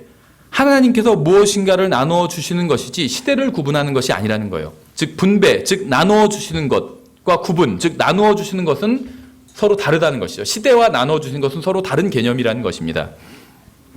우리가 첫 번째 시간에 살펴본 것이 디모데후서 2장 15절이었죠. 너는 진리의 말씀을 바르게 나누어 내 자신을 하나님께 인정받은 자로 부끄러울 것이 없는 일꾼으로 나타내도록 연구하라. 여기서는 이제 성경을 연구하고 명령하라고 말씀하고 있을 뿐만 아니라 어떻게 연구해야 하는지도 말씀하고 있습니다. 성경은 성경을 연구하는 방법으로 바르게 나누라고 말씀하고 있어요. 바르게 나누라고. 문제는 대다수의 세대주의자들이 이 말씀이 시대를 나누라는 것으로 생각한다는 것이에요. 그런데 본문은 시대를 나누라고 하지 않아요. 무엇을 나눠야 하는지 명확하게 말씀하고 있죠. 본문은 진리의 말씀을 바르게 나누라고 말씀하고 있어요. 시대를 나누라고 하고 있지 않고 진리의 말씀을 바르게 나누라고 말씀하고 있다는 것이죠. 그래서 우리가 나눠야 할 것은 하나님의 말씀이지 시대가 아니라는 것입니다. 앞서 말한 것처럼 하나님께서 무엇인가를 나누어 주시는 것과 시대를 나누는 것은 같은 것이 아니기 때문에 물론 우리도 본 이 시간을 통해서 시대를 구분하고 나눌 것입니다. 그러나 우리가 주의할 점은 시대를 나누되 기간을 특정하여 시작과 끝을 정하지는 않을 거라는 것이에요.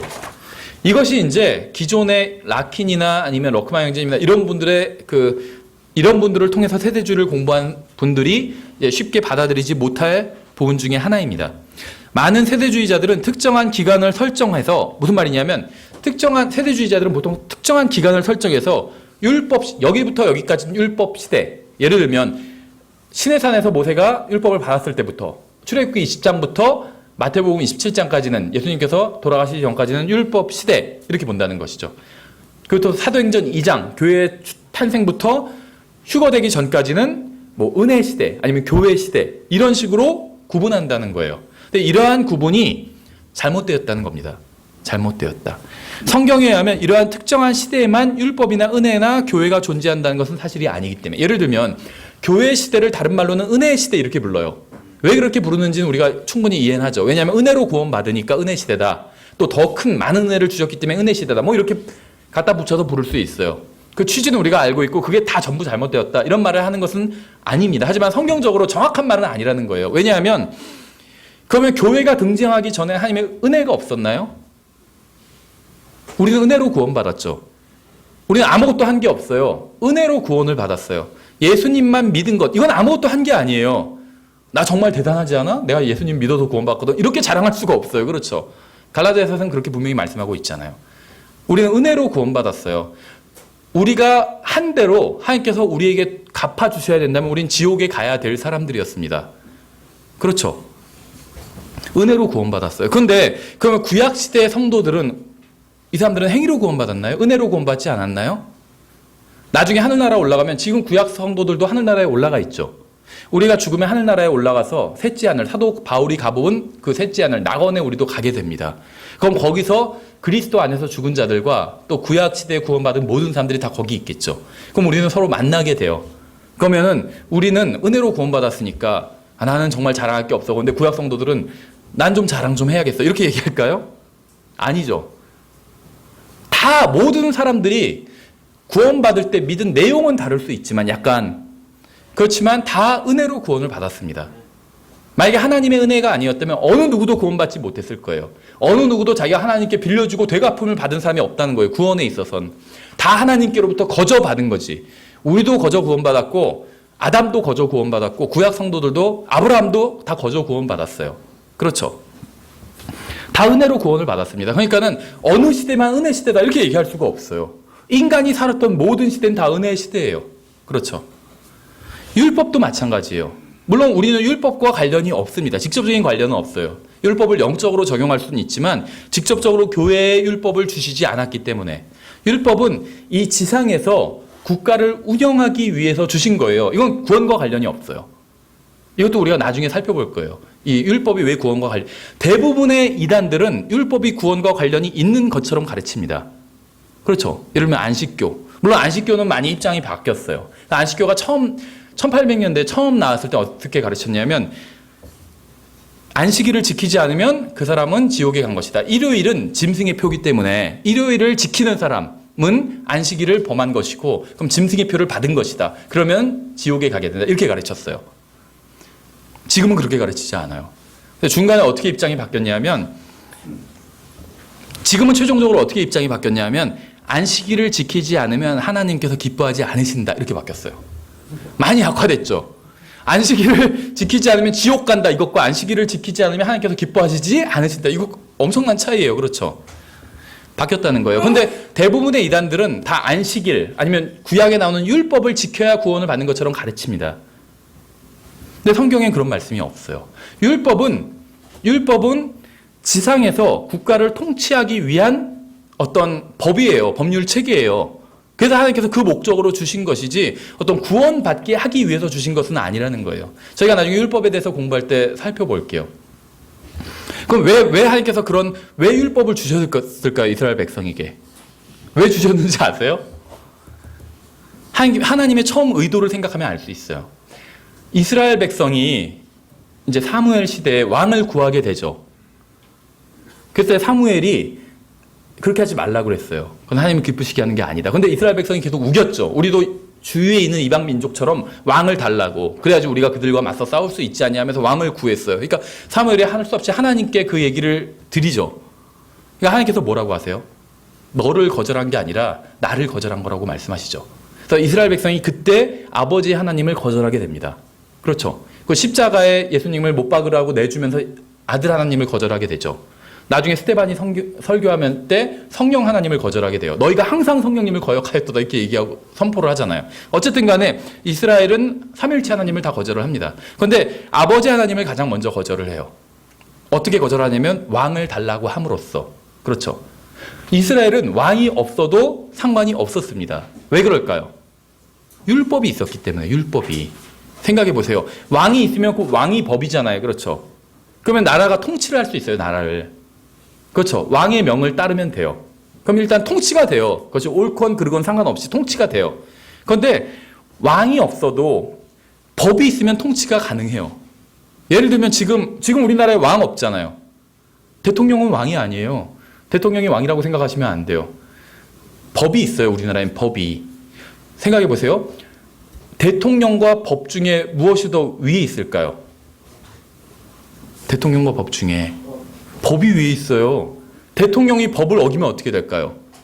탄핵될 수 있어요. 대통령을 그만둬야 되게 될 수 있다는 거예요. 그렇죠. 법이 더 위에 있어요. 그래서 법만 있어도 그 법을 지키면 국가가 돌아갈 수 있어요. 그러니까 우리나라 같은 이런 나라는 다 법의 근거에 법치국가라고 부르잖아요. 왕이 통치하는 게 아니라 법이 통치하고 있어요. 그렇죠. 법만 있으면 통치가 돼요. 하나님께서 율법을 주셨어요. 율법대로 잘하면 그 국가가 안전하게 통치가 돼요. 살인하지 말라고 그랬잖아요. 살인 안 하면 안전할 수 있는 거잖아요. 그렇죠. 근데 그런 율법 없어도 왕이 있어도 누군가가 살인하면 다 잡아서 예를 들면 벌을 줘요. 그럼 또 통치가 되겠죠. 그래서 하나님께서는 왕을 주시지 않고 법을 주셨어요. 율법을. 거기서 잘 살으라고. 그 지상에서. 그래서 율법은 지상에서 행복하게 잘 사는 것, 안전하게 잘 사는 것과 관련이 있어요. 이건 구원과 관련 있는 것은 아니라는 거예요. 성경 어디에도 그런 것이 없습니다. 어쨌든지 간에 하나님께서 율법을 주셨는데 율법이 끝난 게 아니에요. 예수 그리스도의 십자가로 말미암아 율법이 끝났다 이렇게 생각하는 사람들이 있어요. 그래서 율법 시대가 출애굽기 20장부터 마태복음 27장까지다. 왜냐하면 율법을 그때 주셨는데 시내산에서 예수님께서 율법을 끝내셨기 때문에 율법 시대가 거기까지다. 세대주의 다른 책들 보면 다 그렇게 나와요. 근데 그건 사실이 아니라는 거죠. 예수님은 율법을 끝내신 적이 없어요. 율법을 성취하셨지. 율법의 의를 성취하셨어요. 율법을 끝내시지 않았다는 거예요. 그건 어떻게 알 수 있을까요? 율법에 보면 제사가 나오죠. 제사. 근데 나중에 에스겔서나 여러분 보시면 천년 왕국 성전에도 천년 왕국 때도 성전이 있고 제사를 드려요. 제사를. 율법과 관련된 것들이 있다는 거예요. 그렇죠. 물론 거기서 드리는 제사는 희생 제사는 아니에요. 기념하기 위한 제사예요. 예수 그리스도께서 인류의 모든 죄를 대속하셨다는 것을 기념하기 위한 제사지 희생 제사는 아니에요. 더 이상 희생 제사는 없어요. 예수님께서 단번에 영원히 모든 죄값을 치르셨기 때문에 더 이상 제사는 필요하지 않아요. 하지만 기념하기 위한 제사가 있다는 거죠. 그건 이스라엘 백성들이 하는 일이에요. 우리가 하는 일이 아니라. 그러니까 율법은 계속 있을 거라는 거예요. 하나님께서 주신 건 영원해요. 하나님께서는 이스라엘에게 율법도 주셨죠. 은혜도 주셨어요. 우리에게 구원도 주셨어요. 영원해요. 하나님께서 주신 것은 다 영원해요. 우리의 구원은 영원한 거예요. 그래서 그렇죠. 어쨌든지 간에 율법 시대가 존재하는 것이 아니라 하나님께서 특정한 민족인 이스라엘만을 율법으로 다루셨던 것이고 이러한 다루심은 아직 끝나지 않았습니다. 천년왕국에서 이어지게 돼요. 그렇죠. 하나님께서는 율법을 제공해 주셨고 율법은 어느 한 시대에만 적용되는 것이 아닙니다. 마찬가지로 교회도 어느 한 시대만 존재한 것이 어떤 사람들은 사도행전 2장부터 교회가 휴거될 때까지가 교회 시대다 이렇게 얘기하는데 사도행전 2장에 교회가 시작됐다고 이제 치면 교회가 휴거될 때 끝나는 게 아니잖아요. 지상에만 없을 뿐이에요. 교회는 영원해요. 교회는 예수 그리스도의 몸이죠. 우리는 영원한 생명을 받았어요. 예수님을 믿음으로 말미암아 영원히 살게 돼요. 우리 전체 믿는 사람들 전체를 교회라고 부르잖아요. 그렇죠. 그래서 예수님이 그 교회의 머리시고 교회는 언제 시작은 있지만 끝이 없어요. 교회는 영원히 있을 거기 때문에. 그래서 언제부터 언제까지가 율법 시대, 언제부터 언제까지가 교회 시대 이렇게 얘기하는 것은 잘못된 얘기라는 것입니다. 그렇죠. 근데 이제 우리도 그냥 여기서 그런 말은 사용할 거예요. 교회 시대, 율법 시대. 그렇지만 일단 그 의미 자체는 좀 잘못되었다는 것을 얘기를 하고 그 다음에 이제 보통 세대주의자들이 그런 식으로 얘기를 하니까 우리도 그 용어 자체는 그냥 사용을 할 거라는 거예요. 그럴 수밖에 없는 경우들이 있어요. 그렇죠. 막 성경적으로 뭐 다 따지면 아예 말을 못하는 경우도 있어요. 예를 들면 월요일 하면 달의 신의 날이잖아요. 그래서 어떤 사람은요 월요일이라는 말을 안 해요. 너무 철저하게 자기는 도저히 다른 신의 이름은 부르지도 말라고 했기 때문에 달의 신의 이름을 어떻게 부르냐. 월요일이라는 말을 안 해요. 그래서 둘째 날 이렇게 얘기해요. 우리 셋째 날에 만날까? 막 이러고. 근데 그렇게 알고 살 수가 없어요. 왜 그런 줄 아세요? 여러분 테러를 일으킨 사람들 있죠. 이슬람 원리주의자들. 이 사람들을 지원하는 일이 잘하는 일일까요? 못하는 일일까요? 하나님 앞에서. 예를 들면 우리가 선교사들을 위해서 헌금을 하죠. 잘하는 일이죠, 이거는. 그런데 그것처럼 테러를 일으키는 원리주의자들, 이슬람 원리주의자들을 위해서 헌금을 해요. 모금을 해서 보내줘요, 돈을. 잘하는 것과요, 못하는 걸까요? 생각하실 거, 이거 무슨 교묘한 질문이 아닌가 생각하실 거 없어요. 못하는 거예요, 그거는. 근데 우리가 간접적으로 지원하고 있는 경우가 있어요. 자동차 타고 다니면 다 간접적으로 지원하는 거예요. 석유 다 거기서 나온 석유 쓰는 거예요. 그럼 그 사람들이 그 돈을 어디다 쓰겠어요? 이슬람을 확장하는 데 써요, 그 사람들이. 그래서 전 세계 곳곳에 지금 이슬람이 다 확장되고 있어요. 미국에서도 그렇고, 유럽에서도 그렇고, 영국도 그렇고, 이슬람이 확장되고 있어요. 그 사람들이 이슬람을 확장하는데 어디서 돈을 마련할까요? 기름 팔아서 마련하는 거예요. 그러니까 우리가 죄로부터 완전히 깨끗해질 수가 없어요. 다만 우리가 어떤 것들을 의도적으로 그런 죄를 짓지 않으려고 노력할 필요는 있겠죠. 그렇지만 죄로부터 완전히 깨끗해질 수가 없어요. 이 환경 자체가. 그렇죠. 무슨 얘기하다가 이런 얘기가 나왔죠? 근데 어쨌든지 간에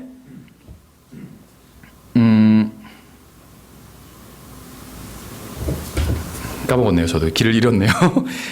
성경에 의하면 하나님께서 무엇인가를 공급해 주시고 분배해 주시고 나누어 주십니다. 앞서 우리가 살펴본 것처럼 성경에서는 이것을 경륜이라고 불러요. 그런데 하나님께서 무엇인가를 나누어 주시면 그것은 어느 한 시대에만 있다가 사라져 버리는 것이 아니라 지속된다는 것입니다. 따라서 우리는 시대를 구분하되 기존의 세대주의자들이 하듯이 시작과 끝을 두는 구분이 아닌 이제 좀 다른 방식으로 하게 될 것입니다. 시대를 구분하기 전에 먼저 세대주의자들의 분류와 그들이 나눈 시대적 구분에 대해서 살펴보겠습니다. 무슨 말을 했냐면 달의 신 뭐 이런 말을 나는 하지는 않겠다. 그렇게 오버할 필요는 없다는 거예요. 우리가 그런 의미로 달의 신을 경배하는 의미로 월요일이라는 말을 쓰지는 않잖아요. 그렇죠? 그런 것부터 완전히 다 깨끗해질 수는 없다는 거예요. 그렇죠. 그러니까 어떤 성경에 나오는 용어들도 예를 들면 출애굽기. 지금 우리는 우리 성경엔 이집트라고 했잖아요. 애굽이라고 안 하고. 그럼 이집트 탈출기 이렇게 해야지 맞는 말이 되겠죠. 탈출기 이렇게 해야지.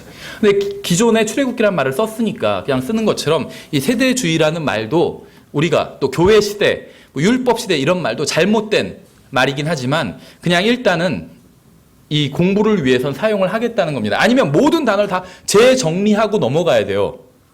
그렇죠. 심지어는 어떻게 보면 하나님이라는 말도 그래요. 이 단어도 하나님. God이라는 말, 영어 단어에는 어떤 다른 문제가 있는지 저는 모르겠어요. 근데 하나님이라고 하니까 하나님은 한 분인 건 맞아요. 근데 삼위일체를 이해하는 데는 오히려 방해가 될 때가 있어요. 한 분이라서 한 분, 하나에 님 붙여서 하나라는 분, 한 분 이걸 말한 건데 왜 세 분이나 계시지? 이렇게 생각하게 된다는 거죠. 그러니까 이 단어 자체를 따지면 한도 끝도 없어요. 그래서 저희가 이제 그런 것들은 그렇게 너무 심하게 따지진 않고 그냥 개념을 먼저 이해하고 잘못된 말이지만 세대주의, 교회 시대, 율법 시대 이런 말도 그냥 여기서는 사용을 하겠다는 것입니다. 예, 세대주의의 이제 구분을 좀 보면 저희가 이제 세대주의 구분 이런 게 이제 좀 연역적인 부분인데 여기서만 보고 앞으로는 보지 않을 겁니다. 그냥 여기서만 간단하게 이런 것이 또 있다라는 것만 보고 넘어가시면 돼요. 나중에 퀴즈 할 때도 이런 것은 다루지 않겠습니다. 구분하는 사람과 기준에 따라서 다소 견해의 차이가 있을 수 있지만 일반적인 구분은 이렇게 네 가지로 구분을 합니다. 먼저 고전적 세대주의는 다비, 라킨, 스코필드, 셰퍼 이런 사람들이에요. 셰퍼는 이 철학자 셰퍼가 아니라 신학자 셰퍼입니다. 달라스 교수였던 셰퍼 말하는 거예요. 프란시스 셰퍼가 아니라. 그래서 고전적 세대주의가 있어요. 그러니까는 대략 200년 전부터 1900년대 초반에 활동하던 신학자들이라고 보시면 됩니다. 이제 수정 세대주의라는 것이 있는데 이것은 무천년주의자들의 견해가 들어간 세대주의예요. 그래서 하나님의 왕국과 하늘 왕국의 구분이 여기서 이제 모호해집니다. 다른 말로 하면 하나님의 왕국은 영적인 왕국이에요. 또 하늘 왕국은 물질적인 왕국입니다. 근데 물질적인 왕국과 영적인 왕국의 구분이 모호해진다는 거예요. 이 두 왕국에 대해서는 저희가 따로 한 챕터에서 공부를 자세히 하도록 하겠습니다. 진보적 세대주의라는 것이 있습니다. 이것은 이제 무천년주의적 개념이 좀 더 포괄적으로 많이 들어왔어요. 그래서 시대들을 나누기 때문에 세대주의라고 불리긴 하지만 원래 세대주의와는 완전히 다른 것이라고 보시면 됩니다.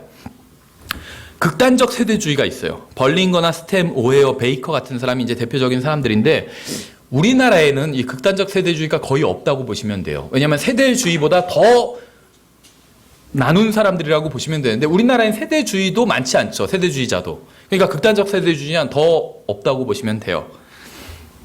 벌링거 같은 경우는 이제 영국이고 스템, 오헤어, 베이커 같은 경우는 미국 사람들입니다. 그래서 교회가 오순절이 아닌 사도 바울과 함께 시작되었다고 주장을 합니다. 그래서 교회도 나눠요. 유대인 교회, 다음에 이방인 교회 이런 식으로 교회를 나눕니다. 근데 이건 성경적인 것은 아니에요. 성경에선 진리의 말씀을 바르게 나누라고 그랬죠. 이 사람들은 잘못 나누긴 나누는데 잘못 나누는 사람들이라고 보시면 됩니다. 근데 우리나라에는 많지는 않아요. 근데 이 사람들이 그런 주장을 하는 것은 아니지만 이제 이왕 잘못 나눈 걸 얘기가 나왔으니까 좀 얘기를 드리면 메시아닉 주라는 사람들이 있어요. 그렇죠. 회복이나 어떤 영화들이 있고 이 사람들이 그 긍정적인 면도 있고 부정적인 면도 있습니다. 왜 그러냐면 긍정적인 면은 일단 예수 그리스도를 메시아로 받아들이니까. 근데 문제가 무엇이냐면 예수 그리스도를 민족적인 메시아로 받아들여요. 개인적인 구원자로 받아들이지는 않는다는 거예요. 메시아닉 주들이 대부분이. 다 그런 건 아니겠지만. 그러니까 어쨌든 간에 예수님을 인정한다는 거죠. 유대인들은 예수님 인정 안 하잖아요. 그렇죠. 이슬람은 예수님을 대언자 중에 한 명으로 인정해요. 유대인들은 예수님 아예 인정 안 해요. 그렇죠. 그런데 이 메시아닉 주들은 예수님을 인정합니다. 메시아로 인정해요. 그것도. 근데 민족적인 메시아로 인정을 합니다. 근데 제가 왜 이런 말씀을 드리냐면 자기네들끼리 모여요. 이 사람들은. 그래서 메시아닉 주 교회가 있어요. 근데 성경을 보면 유대인이나 이방인이나 그리스도 안에선 구분이 없죠. 유대인 교회 이런 건 없어요. 성경에는 다 교회예요. 교회는 한 몸이에요. 그렇죠. 그래서 메시아닉 주들이 그것만 봐도 잘못되었다는 것을 알 수가 있겠죠. 근데 이제 긍정적인 면은 또 무엇이냐면 이건 추측이에요. 여기서부터는 그냥 제가 생각한 거. 물론 저만 생각하는 건 아니고 다른 분들도 생각하는 건데 성경에 명확히 나와 있지는 않아요. 근데 성경에 보면 14만 4천 명이 나오죠. 14만 4천 명의 증인들. 이 사람들은 예수님을 인정하는 사람들일까요? 인정하지 않는 사람들일까요? 인정하는 사람들이에요. 당연히. 그렇죠. 예수님을 인정하는 사람들이에요. 14만 4천 명은 대환란이 시작되면 교회는 들림받아 올라가게 됩니다. 그리고 교회가 들림받아 올라가고 나서 이제 등장하게 돼요. 근데 이 14만 4천 명은 우리가 성경을 문자적으로 해석해야 된다고 배웠죠. 유대인들이에요. 12개의 지파에서 12,000명씩 해서 12 곱하기 12,000 하니까 14만 4천 명이 되었죠. 그래서 12개의 지파에서 나온 사람들입니다. 그렇죠. 근데 이 사람들은 누가 이 사람들이 될 것인가? 그건 몰라요. 지금 휴거는 언제든지 일어날 수가 있죠. 재림을 위해서는 징조가 필요합니다. 재림을 위해서 뭐 지진과 뭐 기근과 이런 것들. 왜 그런 게 징조가 될까요? 예수님께서 재림하시기 전에 대환란이 일어나잖아요. 그럼 기근, 지진 이런 게 대환란의 일부예요. 그렇죠. 그래서 재림을 위해선 징조가 필요한데 휴거를 위해서는 징조가 없어요. 그래서 지난 2000년간 모든 진실한 그리스도인들은 휴거를 기다렸습니다. 주님이 오실 것을 기다렸어요. 휴거를 다른 말로 하면 공중재림입니다. 재림은 두 가지로 이루어져 있어요. 공중재림과 지상재림이에요. 공중으로 예수님께서 오셔서 구원받은 사람들을 예수님을 믿고 거듭난 모든 사람들을 불러 모으십니다. 그렇죠. 잘 믿었건 못 믿었건 상관없이 예수님을 믿고 구원받은 사람은 다 불러 모으세요. 공중으로 오셔서. 그래서 공중에서 그리스도의 심판석이 열리고 어린 양의 혼인식이 열리게 돼요. 혼인 잔치는 지상에서 열리지만 혼인식은 공중에서 열리게 됩니다. 그리고 지상에서는 대환란이 일어나게 되겠죠. 7년이 끝날 때쯤에 예수님께서 지상으로 재림하시잖아요. 이게 이제 지상 재림입니다. 그래서 재림은 두 가지로 이루어져 있어요. 공중 재림과 지상 재림. 그런데 공중 재림을 다른 말로 하면 휴거라고 볼 수가 있어요. 공중 재림은 주님의 입장에서 얘기한 거고 우리 입장에선 휴거예요. 들림받아 올라가니까. 그렇죠. 주님께서는 셋째 하늘에서 내려오시는 거잖아요. 공중으로 여기에. 근데 우리는 거기로 올라가는 거잖아요. 휴거라는 거죠. 그렇죠. 그런데 예수님을 믿고 거듭난 사람은 다 올라가게 돼요. 유대인이든 이방이든 어느 나라 사람이건 상관없어요. 그리스도 안에서 다 하나고 다 그리스도의 몸을 이루고 있기 때문에 다 올라가게 됩니다. 우리가 올라가는 이유, 대환란을 통과하지 않는 이유는 너무나도 많이 있지만 가장 대표적인 이유는 우리가 그리스도의 몸이기 때문이에요. 대환란은 하나님의 진노라고 부르고 있어요. 성경의 다른 곳에선. 예수 그리스도는 하나님이죠. 우리는 그리스도의 몸이죠. 근데 하나님께서 자기가 자기 몸에게 화를 내는 사람이 있다면 그거는 정상인이 아니에요. 그렇죠. 막 몸을 막 꾸짖고 너를 벌 줘야겠어. 말이 안 되잖아요. 이거는. 우리는 그리스도의 몸이기 때문에 하나님의 가족이고 그리스도의 몸이기 때문에 대환란을 통과하지 않는 겁니다. 우리가 잘나서 잘 믿어서가 아니라 그리스도의 몸이기 때문에.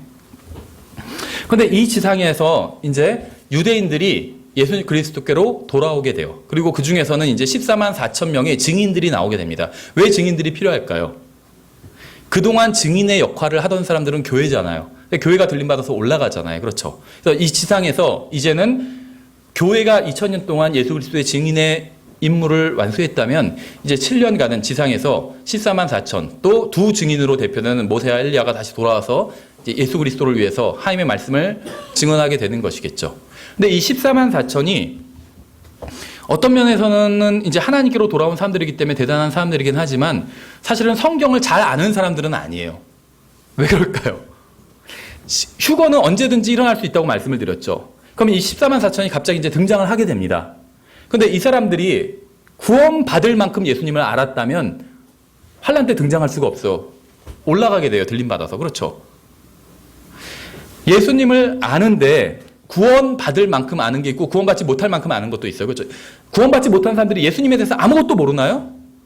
알고는 있어요. 그렇죠.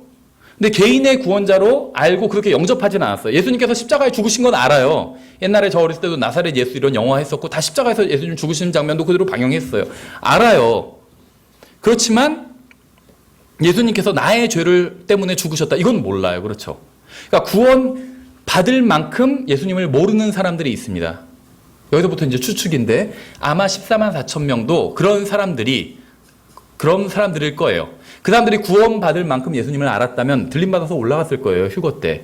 근데 구원받을 만큼 예수님을 알지 못했기 때문에 지상에 남아있는 거예요. 들림받지 못하고. 그렇지만 예수님을 알고 예수님께로 이제 돌아오는 사람들이기 때문에 14만 4천 명의 증인이 된다는 거죠. 그래서 성경을 보면 아모스에서 보면 마지막 때에 대해서 말씀하고 있는데 말씀에 기갈이 있을 것이다 라고 되어 있지 않아요. 어떻게 되어 있는지 아세요? 하나님의 말씀을 듣는 것에 기갈이 있을 것이다 이렇게 말씀하고 있어요. 그래서 그 마지막 때에도 성경이 없을 수는 없어요. 어떤 사람들 그 전도지 같은 거 보면 성경 다 숙거해가고 막 성경 다 없애버리는데 없을 수가 없어요. 성경이. 집집마다 성경하고 그거 어떻게 다 찾아내요, 성경을. 마귀는 오히려 성경을 그렇게 뺏지 않고 가짜 성경을 퍼뜨리고 있죠, 오히려. 그게 훨씬 나아요. 뺏으려고 하면은 그거 안 뺏기려고 할 거 아니에요. 아예 가짜 성경 만들어서 보급해버리는 거예요. 하나님의 말씀의 기갈이 아니에요. 하나님의 말씀을 듣는 것에 대한 기갈이 올 거다, 이렇게 말씀하고 있어요. 왜 그럴까요? 하나님의 말씀을 누군가가 전해야지 들을 수 있죠. 전하지 않는데 어찌 들으리요? 그렇게 말씀하고 있잖아요. 로마서에서. 전하는 사람들이 없어졌기 때문이에요. 전하는 사람들이. 기껏 남은 사람들은 14만 4천. 이 사람들은 휴거 될 만큼 예수님을 알지도 못하던 사람들이에요. 그러니까 성경에 나온 14만 4천이 우리가 무시하자는 건 아니지만 엄청나게 뭐 대단하고 이런 사람들은 아니에요. 구원받지도 못한 사람들이에요. 그렇죠. 예수님을 구원받고 알 만큼 알지도 못한 사람들이에요. 그렇죠. 어쨌든지 간에 왜 그런 얘기가 나왔는지는 모르지만 그래서 교회까지 극단적 세대주의자들은 교회까지도 나누는데 그것은 그 성경적으로 봤을 땐 바르게 나눈 게 아닙니다. 우리가 세대주의가 기본적으로 성경을 진리의 말씀을 바르게 나누어서 보는 것이라고 하니까 무조건 다 나누면 되는 건 줄 아는데 나누지 말아야 될 것도 있어요. 그것은 바로 교회예요. 그렇죠. 교리적으로 나눠도 안 되고 교회는 실행적으로 나눠도 안 돼요. 그걸 실행적으로 나눈 걸 분파라고 하잖아요. 그렇죠? 나는 누구에게 쟤도 같이 구원받았지만 계속 예수님을 믿고 구원받고 우리 교회 다니지만 난 쟤랑 다른 사람이야. 나눠 이렇게. 그건 잘못된 거라고 얘기하고 있잖아요. 그렇게. 그렇죠. 육신적이라고 말하고 있어요. 교회를 나누는 행위를 고린도전서에서. 그래서 교회를 나누면 안 돼요. 실행적으로 나누건 교리적으로 나누건 유대인 교회가 따로 있고 이방인 교회 따로 있고 환란 교회 따로 있고 이렇게 나누는 거는 성경적인 나눔이 아니라는 것입니다. 교회는 하나가 돼야 돼요. 그리스도 안에서 무조건. 그래서 일반적인 세대주의 구분은 이렇게 고전적 세대주의, 수정 세대주의, 진보적 세대주의, 극단적 세대주의 그냥 이런 것이 있다만 알아두시고 넘어가면 됩니다. 뭐 그렇게 우리가 하나님의 뜻을 이해하는 데 있어서는 그렇게 중요한 것은 아니겠죠.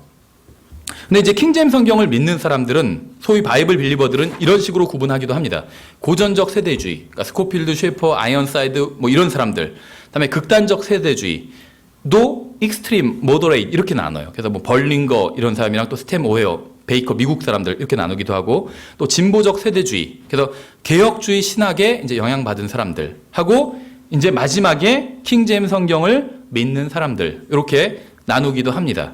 근데 이것도 우리가 그냥 이렇게 구분해서 어떤 사람들 책 보고 할 때 뭐 이해할 수는 있겠지만 이게 뭐 절대적이고 의미가 엄청나게 있고 이런 것은 아니라고 보시면 될 것 같아요. 왜냐하면 이제 이렇게 나누는 사람 중에는 이제 킹제임스 성경 신자들이 갖는 어떤 세대주의의 위치가 있다. 이렇게 정의를 해놓고 이제 그 사람들이 믿는 것이 이러한 것들이 있다. 근데 이것을 받아들이지 않으면 마치 킹제임스 성경을 믿는 것도 아닌 것처럼 이렇게 주장한다는 거죠. 예를 들면 어떤 킹제임스 성경을 믿는 사람들은 예를 들면 대환란도 하나의 경륜으로 그렇게 쳐서 대환란도 하나의 경륜인데 뭐 여기까지는 좋아요. 경륜으로 볼 수도 있어요. 하나의. 그런데 물론 저는 아니라고 보지만 하나의 경륜으로 볼 수도 있는데 그래 놓고는 대환란 때 구원받는 방법도 다르다. 지금은 은혜로 받지만 그때는 은혜 플러스 뭐 행위다. 예를 들면 이렇게 가르치고 이것이 바로 킹제임스 성경 신자들이 갖는 세대주의의 어떤 포지션이다. 이렇게 주장을 해놓고 그렇게 믿지 않으면 이 사람은 킹제임스 성경 믿는 사람도 아니다. 이런 식으로 정죄를 한다는 거죠. 그러니까 이런 구분이 우리가 그냥 여기서 한 번만 이런 구분도 있다. 이런 걸 알고 넘어가는 거지 실제 엄청난 의미가 있는 것은 아니라는 것입니다. 3번 세대주의자들의 시대의 구분부터는 이제 다음 시간에 이어서 살펴보도록 하겠습니다. 수고하셨습니다.